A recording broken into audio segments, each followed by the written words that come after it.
Grace and peace, family. I just wanted to first of all give honor to our Father and thank God for another beautiful day. And just wanted to say that just because we, surrender our lives up to God, don't mean that our mistakes that we have made didn't affect other people.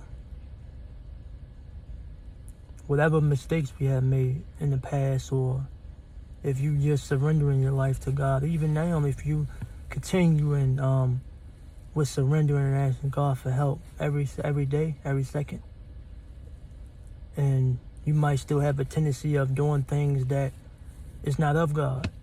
We might have. I'm gonna say we. I apologize for that. I'm gonna say we might have a tendency of doing things that's not of God still. And it don't mean that we get to forget about what we've done to other people.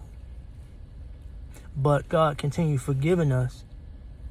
But if we had made a mistake on something, or infidelity, or lying to people, or deceiving people, anything like that, we have to come up and tell the truth about it. And there are consequences to telling the truth. But God will continue helping us do the truth.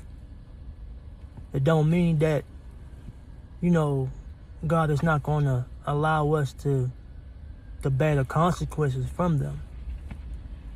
It's like last year, I can say, last year around this time, I was struggling. 2 years ago, around August, I was struggling. And I knew I did wrong, but I still had it in my mind that, okay, I was wrong. So what I did was, acceptable. And what I did was no bit acceptable for anybody. No matter if my ex was a narcissistic or is narcissistic. I'm praying that she, be delivered from that. And she allowed God. But my point is that we have to face our mistakes. So for my kind of consequences for what my choices was back 2 years ago, I had to face the consequences of not seeing my child like I wanted to. I have to face the consequences of fighting to see my child more, our child more. Sorry, I'm saying our. Gotta remember that, because it's not just my child. First of all, God's child and our child as well. On this earth, we are his parents. But as well, I had to realize that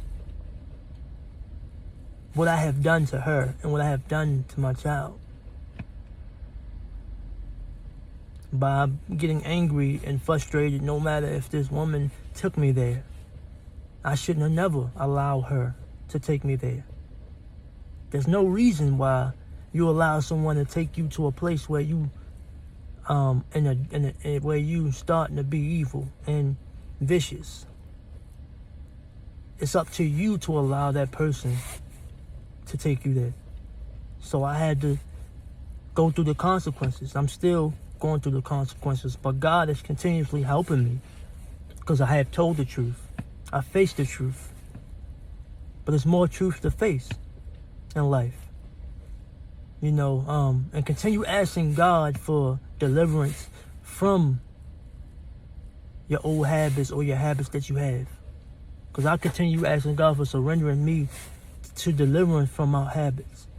We all have a lot of habits that is not of God. But as we continue asking God for deliverance and continue asking God to surrender us from them, slowly but surely, or fastly but surely, God is going to deliver us from that.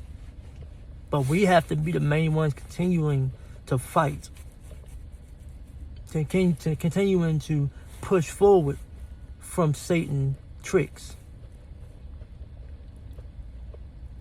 I had to face the fact that I was asking God to do things that wasn't of God, a minute ago. And God made me realize that, okay, pray for her and pray for your other enemies as well as yourself. Don't just be like, okay, Lord, I hope I get this. I hope I get this. I pray that I get this. And you do whatever you got to do to this woman. God, show her herself. No, ask God to deliver her. Ask God to help her to receive him. Ask God to help them to receive him. To surrender to God. And to surrender to the Holy Mashiach. Daily. Ask God to go in their life and fight for them. Show them that there is no more lying. There is no more manipulating. Because God has chosen them. Ask God to push them further into him, into his Holy Ghost. Ask God, even the enemies that you can't stand, ask God to save them. Because we got to remember, as we ask God for grace for them, ask God for grace for us, we got to ask God for grace for them. Because we're no different than them. We're not no different from them, period. They might be this or that. But remember, we were sinners as well. No sin is bigger than another. He that without sin cast the first stone. And I'm saying to myself, like, pray for your enemies. Pray for those people who was deaf on you, or those people who put curses on you. Pray for them that they will surrender to God. God will help them to know him. That's all I wanted to say. I just wanted to let y'all know this. Allow God in and ask God to save those people who, are bashing you. Because they can be saved. The more you pray for them, the more God pushes on them.